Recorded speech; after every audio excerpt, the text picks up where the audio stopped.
Hi, this is Asa, and welcome to my audio experience.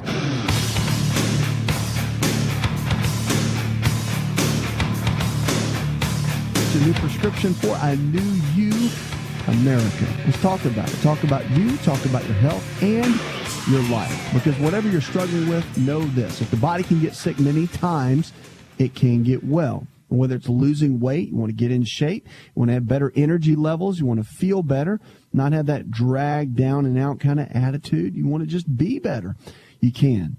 But it takes responsibility on your part. We can give you the tools, but it takes you to step up and make the changes. We're going to go to Fran to kick it off. Hi, Fran.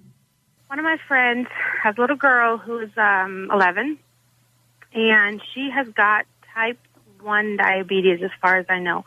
Her sugar is severely high, and they can't seem to figure out how to regulate it. When I say severely high, it reaches like level 500. Wow. I don't know, is there anything that can be done diet-wise, or is it just, I'm being told that it's just, she's going to have to live with it for the rest of her life, and it seems kind of unrealistic, but I don't know. It's kind of scary when you hear that kind of diagnosis and you really don't know what to do. And it really puts you in a place where it's challenging and you don't really know where to turn a lot of times. And that's why I can hear that when I talk to you, because it's that unknown. Well, diabetes is interesting because there's a lot of great strides that we've made with management of diabetes. From a medical standpoint, it's been really, really good, believe it or not, compared to a lot of the other health challenges that are out there. But also, just on the side of diet and lifestyle changes, there's a lot. Now, whether you're dealing with type 1 or type 2, dietary changes can still be the same. You want to have someone, obviously your physician or whoever is working with her needs to be overseeing the whole thing.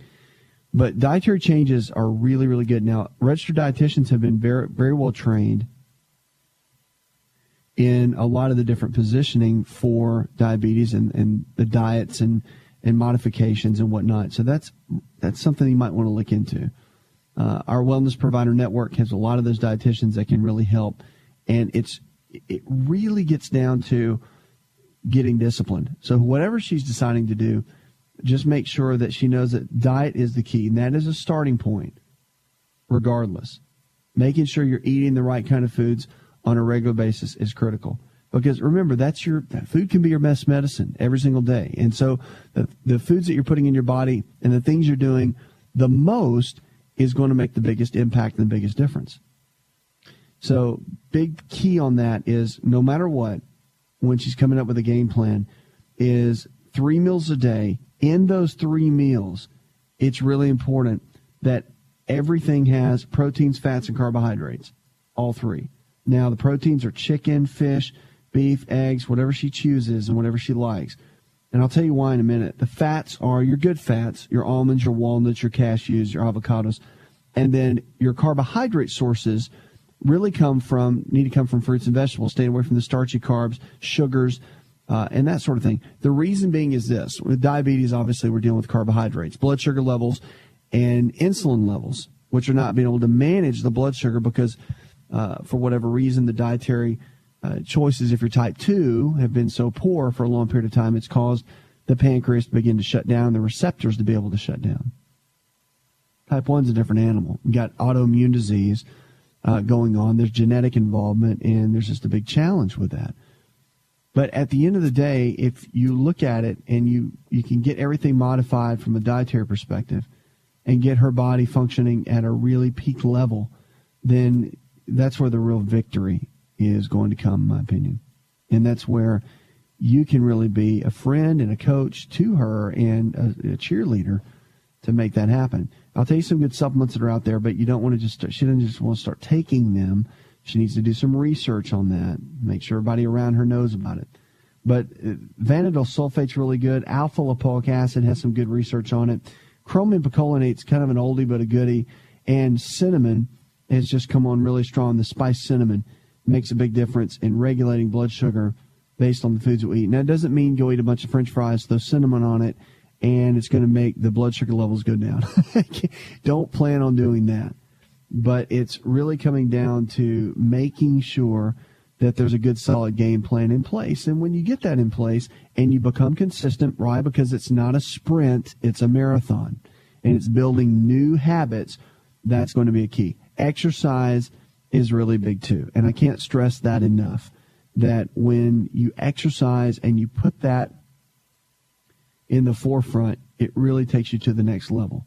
So even if it's just 10 minutes a day, we know by the research that exercise plays a big role, and you want to make sure that that's a big key in this equation for her. All right? Thanks for the call. 888-283-7272. We're going to go to Joe. Hi, Joe. Thanks for taking my call. Sure, man. What's up? I've had just had some questions regarding what I believe is neuropathy.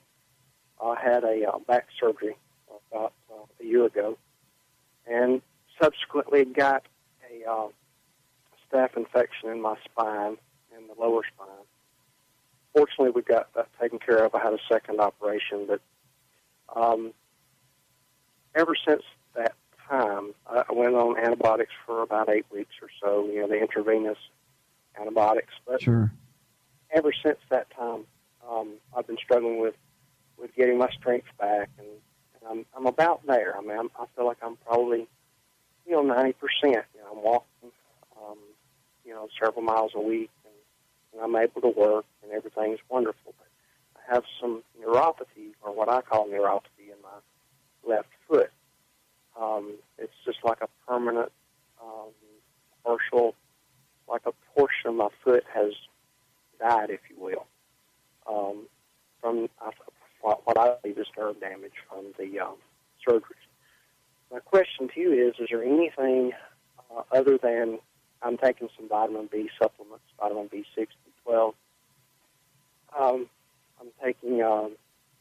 Has it made a difference that you've noticed? Honestly, it's if it is, it seems to be pretty minimal, but it's frustrating because it's painful.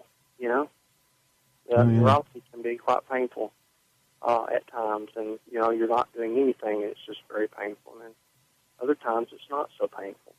And I would like to be able to not have to take medications for the rest of my life for the pain.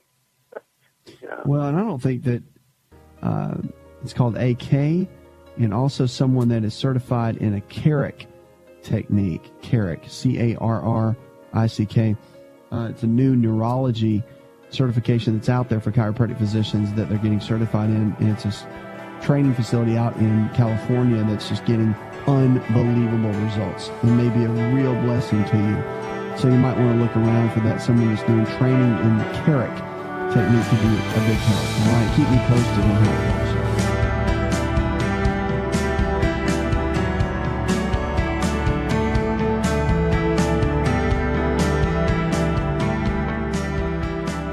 Hi, it's Asa. I'm giving you a copy of my best-selling book for free to help you in your health journey today. I'll pay for the book. All you do is just cover the small shipping and handling costs. Go to asarx.com and get your free book today. To find out more, connect with On Call Radio online at InShapeNetwork.com.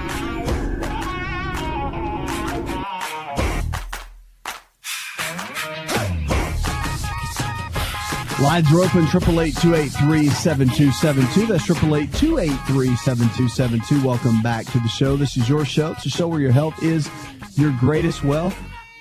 Make sure you send me an email. Also, our Wellness Provider Network, our healthcare providers in your area, able to take you from where you are to where you need to be when it comes to nutrition and lifestyle-based care.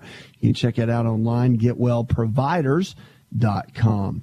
Let's go now to Kyle. Hi, Kyle. What can I do to build up my immune system? I'm in my 50s, and I seem to catch colds more frequently than I used to. They seem to hit me harder and are slower to clear up, and I'm thinking there's got to be something I can change to get my immune system going a little stronger.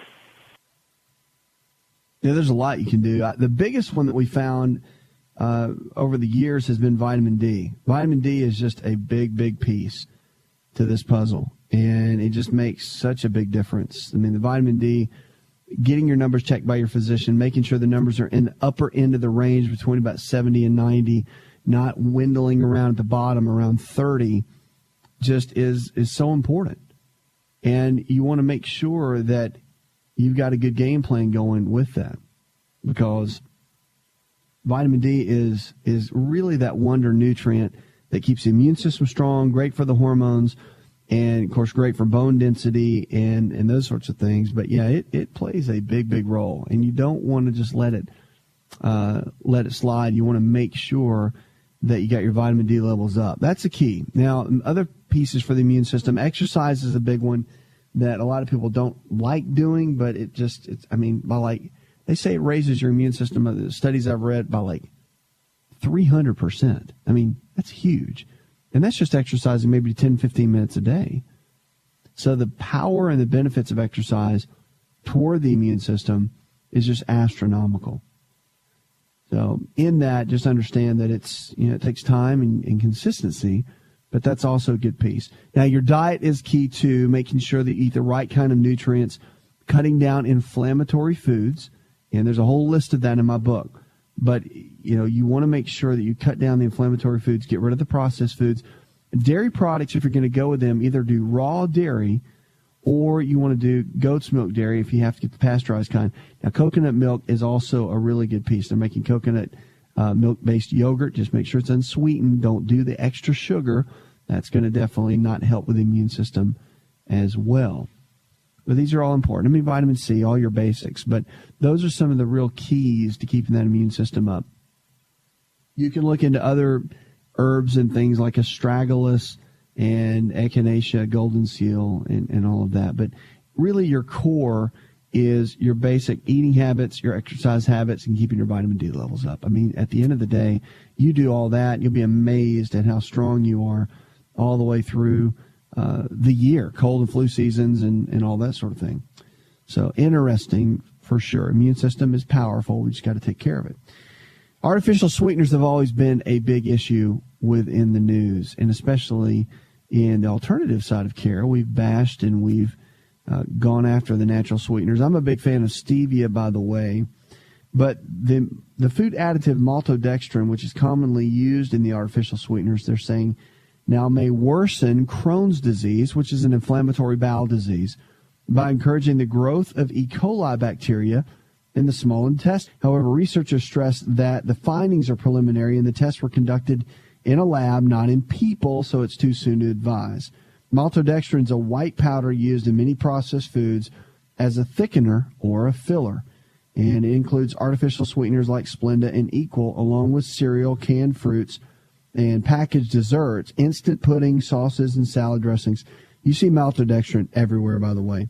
So in the study, the researchers placed Equal and Splenda and another sweetener, stevia, which is obviously a big fan of mine. I love stevia, in a dish along with E. coli bacteria taken from people with Crohn's disease. While E. coli is commonly found in the digestive tract of humans, it's usually found in the large intestine, explained senior study author Christine McDonald, who's assistant staff in pathobiology at the Cleveland Clinic. And she said the prior research has found that people with Crohn's tend to have E. coli in their small intestine, which is not normally found. Through the precise role that E. coli plays in the Crohn's is unknown, it's thought that the bacteria may contribute to the inflammation that marks that condition. Now, the growth in the dish with the Equal, which contains aspartame, dextrose, and maltodextrin, and the Splenda, which contains sucralose, dextrose, and maltodextrin, the E. coli grew stickier, forming a thick biofilm, according to the researchers, and the same did not happen with stevia, which is made from the leaves of a South American plant and does not contain the maltodextrin. So the researchers repeated the experiments with the E. coli, the maltodextrin alone, and the same sticky biofilm formed. So in the lab, E. coli becomes stickier, and it sticks to the intestinal cells, says McDonald, who conducted the research with graduate student Courtney Nickerson. But we haven't tested this in people who have other risk factors for inflammatory bowel disease, and this may tip them over the edge. They said the study was funded by the U.S. National Institutes of Health. Pretty cool. So interesting to say the least. Our quote for the day comes from Jimmy Buffett, for all you Buffett fans. If we couldn't laugh, we all would go insane. How many times have you heard that? That is for sure. Rachel in Panama City, she writes in an email, she says, what's the best way to help with chickenpox? As an adult, I'm 28, never had them. Now I do. You got to ride it out. Chickenpox virus, you simply have to ride it out. There's antivirals that you could take, but most doctors are going to tell you just to kind of suck it up and walk through it, and it'll run its course just like it does when you're a kid. Not a lot of fun, that's for sure. Lines are open, 888-283-7272. 80% of the health challenges we face today are diet and lifestyle related. That's good news. If the body can get sick many times, it can get well. Don't you dare lose that hope. Hope is powerful. Hope can change. And hope is something that we've lost a lot in healthcare today. We've got to get it back in our lives, in the economy that we're living in. But it is powerful. And there's some keys to living healthier. We're going to talk about those when we come out of this break. But don't you go anywhere. Make sure you encourage someone about their health with something you learn on this show. That's what this whole thing is about. We'll be right back.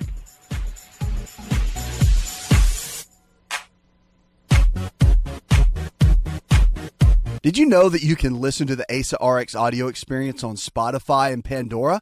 For all the ways to watch and listen, check out our show page at asarx.com/experience.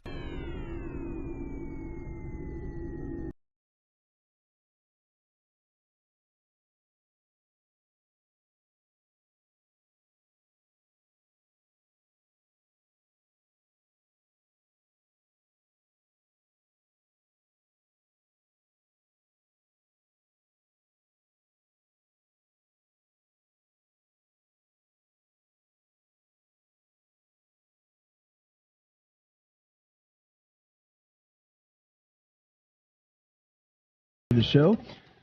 Stephen in California writes about his thyroid. He says, I've been diagnosed with hypothyroidism, and my doctor has me on levothyroxine. What do you think I should do? Well, you've got slow thyroid function, so at the end of the day, not knowing all the facts and knowing all your lifestyle, I can tell you there's a couple things you can do. One is if you're taking the levothyroxine, you want to make sure you keep doing what your doctor's telling you to do, because that's just smart and good common sense. Remember, medicine manages. You got to come up with a game plan for your lifestyle choices. And so what's it going to be? Thyroid, you got to look at a couple things. One, there's some genetic involvement, but at the same time, there's some other factors. You want to get some blood work done, probably to check out your pituitary gland to make sure the anterior pituitary gland is functioning effectively. There's a HGH blood test that your doctor can run for that. Check out the numbers on that one. And there's some other issues that can be really helpful as well when you're looking at the body as a whole, okay, which is a real key. And you want to make sure that everything is where it needs to be.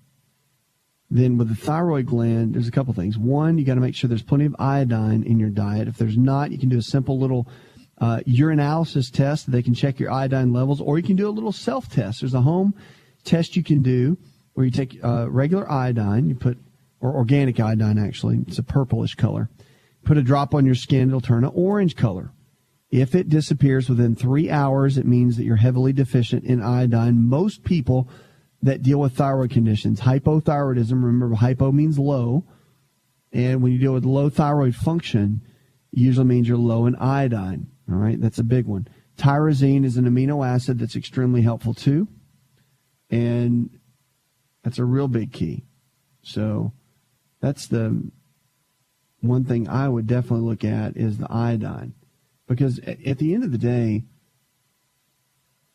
when you're looking at thyroid function, you have to look at your lifestyle choices and what's kind of led up to this. And a lot of people think it just breaks down. It just is what it is. Grandma had it. Mom had it. So now I have it. And that can be the case to a degree. But you always want to make sure that your lifestyle choices matter, because your diet can play a big role. I mean, you could be eating cruciferous vegetables, which are broccoli, cauliflower, Brussels sprouts, and those sorts of things. Then that can be negatively affecting your thyroid on a regular basis. And so it's about the foods that you're eating every single day that can make a huge, huge difference. Hope that helps. Let's go now to June. Hi, June.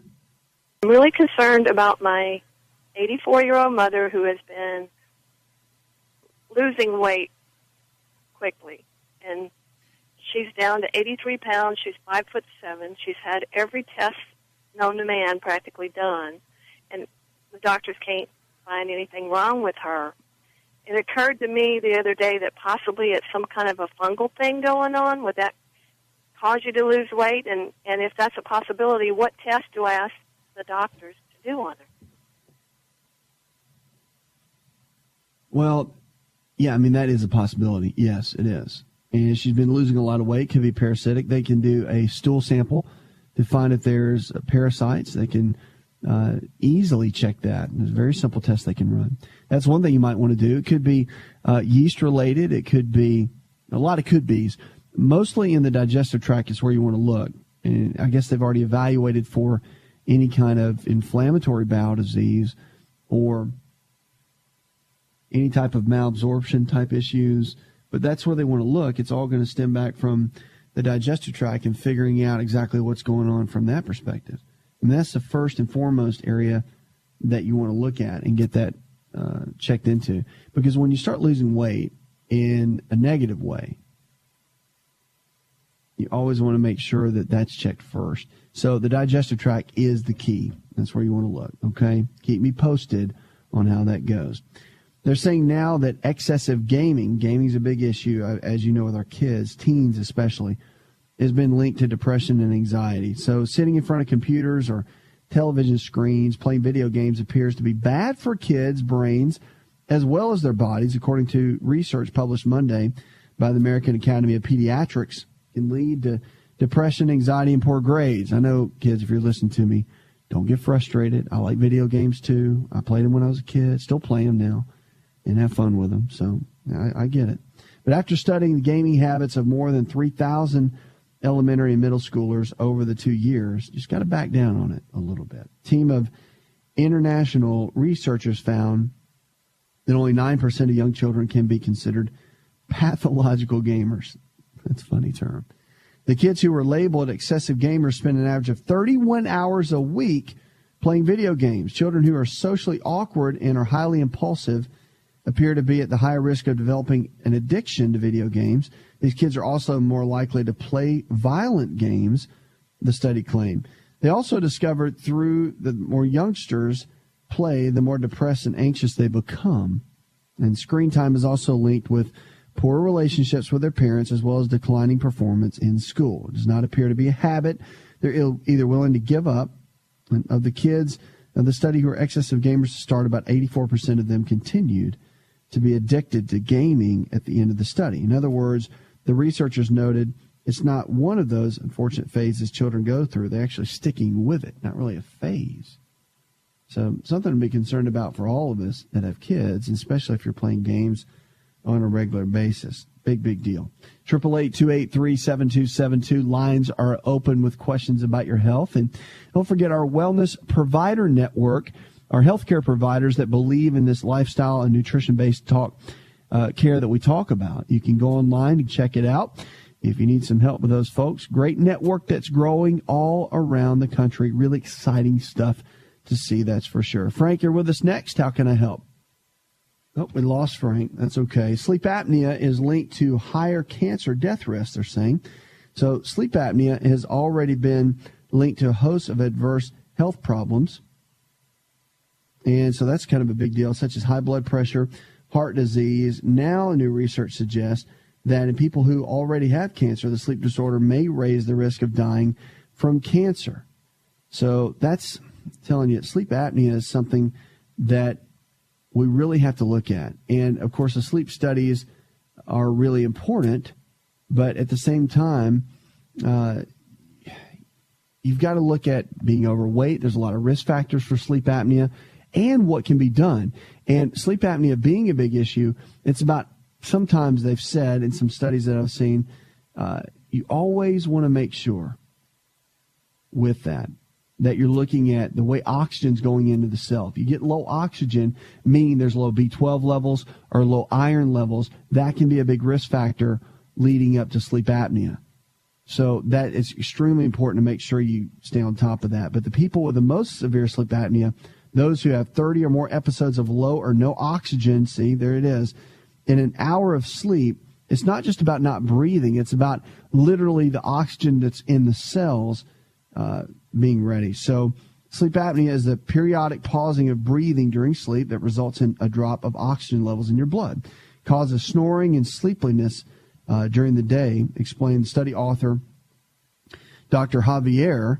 And they said, aside from being an annoyance to your spouse, family members, and even your neighbors, depending on how loud your snoring is, sleep apnea is a severe problem. And it is, because it causes and can really increase hypertension, strokes, heart disease, and overall cardiovascular disease. But they're saying now, in this study they did, that the new study, or rather, at the University of Barcelona in Spain, they said that the studies for the age relative to sex, body mass, smoking, and other factors might be the number one risk factor. Well, duh, no kidding. It really comes down to your lifestyle. And if you've gained a bunch of weight and you're not getting good oxygen and you're nutrient deficient, having sleep apnea is not, hello, it's going to happen. And we make it seem like it's this phenomenon that we just can't figure it out, but it's not. It's simple. Lose the weight, find out what your blood panel says about your overall nutrition. Make sure you're not nutrient deficient. And then mama's going to be happy that you're not snoring at night. Bottom line. Not real tough. I think we got Frank back with us. Frank, welcome to the show. Friend who has Bell's palsy. It's a second time occurring for her.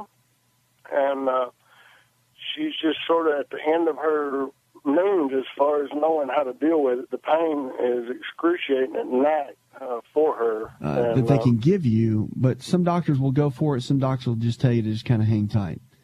And I'm more of the opinion myself of just kind of hanging tight. Now, one thing you can do too is get some work done by an osteopathic physician or a DO, chiropractic physician too. They can work on the spinal structures within the base of the neck. Sometimes that can give some relief. Depends on if there's irritation within those levels that needs to be done. It all just depends.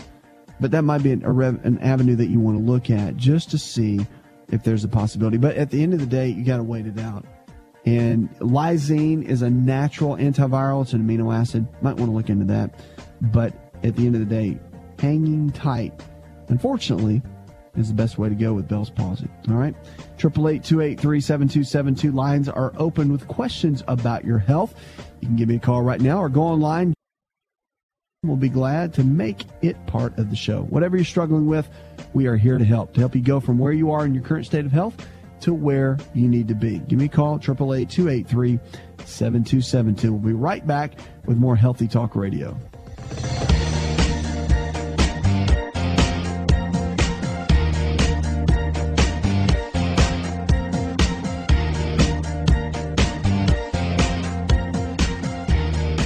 Hi, it's Asa. I'm giving you a copy of my best-selling book for free to help you in your health journey today. I'll pay for the book. All you do is just cover the small shipping and handling costs. Go to asarx.com and get your free book today.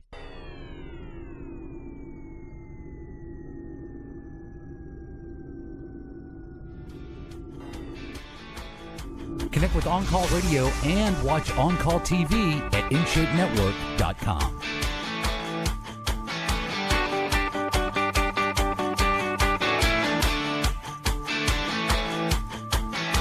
Phone lines are open, 888-283-7272. Welcome back to the show. This is your show. It's a show where your health is your greatest wealth. What are you struggling with? Let's talk about it. Diabetes, heart disease, low testosterone issues, hormone issues, all together, depression, whatever it is. Let's talk about it. This is your show. And speaking of hormone issues, we've seen so much with men, the big low T, they're trying to brand that. And guys are getting low testosterone levels as they're checking them into their 40s and 50s, and it's causing a lot of issues with things like erectile dysfunction and brain fog, and your emotional, mental drive is going down. So getting guys back to their, fighting weight, if you will, and just overall mental capacity has been helpful. There's a lot of ways to really get testosterone levels up naturally. And this goes for women too. You know, low testosterone in women has become a real issue. Sex drive has gone down in women, and they don't really know how to get, their sex drive back and really to be functional at that place. So it's kind of tough. But I can tell you some keys that are out there. One is to make sure your fat levels are up in your diet at least 25 to 30%. Low fat diets are one of the biggest killers for your hormones. So you think you're going to cut the fat and lose the weight, but the reality is it's really going to raise havoc in your body. It's just not going to fare well. So you got to be really careful with that. The other one, you can use maca root. Things like tribulus have really good research behind them for raising testosterone levels, managing that, and just helping from more of a nutritional perspective. Protein diets that are moderate have been shown to be helpful, and also exercise programs are critical to keep testosterone levels at a good level. And it really does make a difference if you suffer from low testosterone levels. One of the big keys is high levels of stress. If you're under a lot of stress, emotional stress, relationship stress, whatever it might be, all of those are big indicators for testosterone levels being low and not being, at a good level. And what happens is, for the most part, dopamine levels begin to drop. And when dopamine drops, that's when we start having a little bit of an issue, because dopamine is a brain chemical. It's called a neurotransmitter. And when dopamine levels decline, then our testosterone begins to drop as well.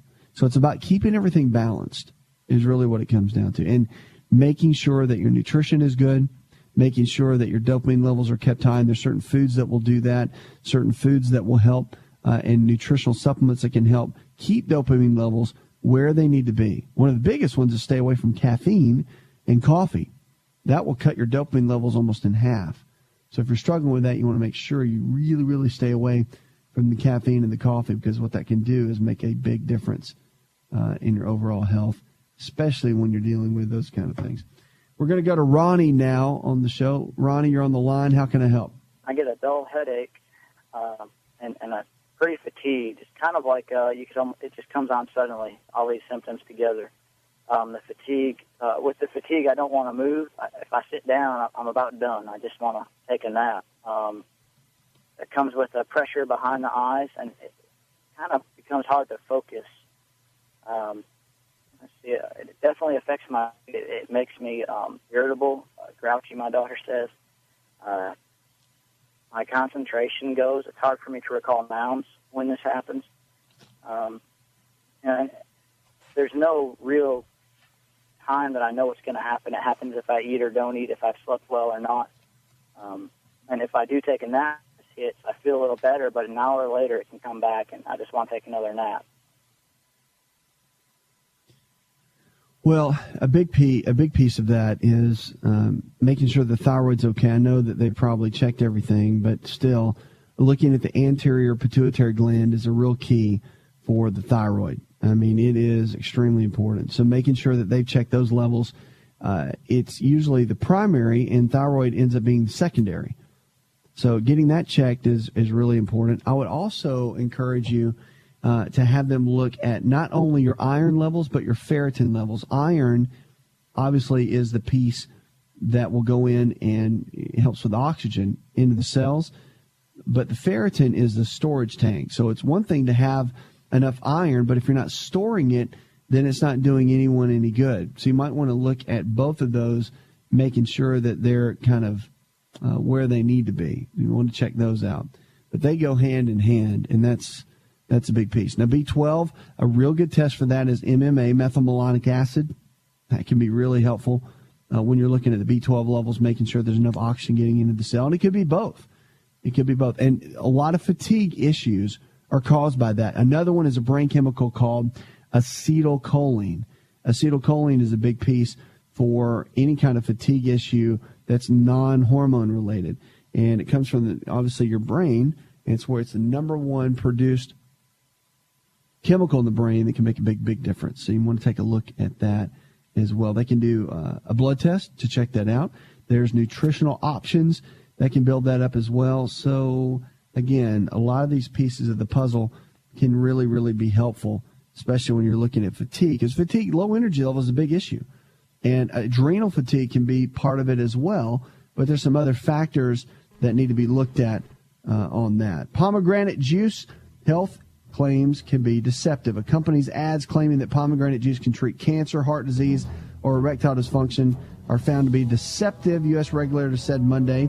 P-O-M, wonderful, violated federal law by making those deceptive claims and must stop making the claims immediately, said Judge Michael Chappell. While the judge said there inadequate evidence to support the company's claims of pomegranate juice as a superfood, he said the company would not have to submit to pre-approved marketing. The company said the FTC lawsuit tried to create new and stricter industry standards with their company then required for pharmaceuticals for the marketing of health benefits of safe food and natural food-based products. You know, that's they're cranking down a lot more on that. By the way, pomegranate is an incredible food with tons of health benefits. But it's interesting to see how the marketing claims are getting cracked down on. You're listening to Healthy Talk Radio, the show where it helps you get well, stay well, and live well. Did you know you could listen to the ASA RX audio experience on Spotify and Pandora? For all the ways to watch and listen, check out our show page at asarx.com/experience. Hi, it's Asa. I'm giving you a copy of my best-selling book for free to help you in your health journey today. I'll pay for the book. All you do is just cover the small shipping and handling costs. Go to asarx.com and get your free book today. This episode is over, but check episode notes for links to products and services you've heard about on this episode. Thanks for listening and subscribing. Please share the ASA RX audio experience with others and stay in touch by giving us your comment or review.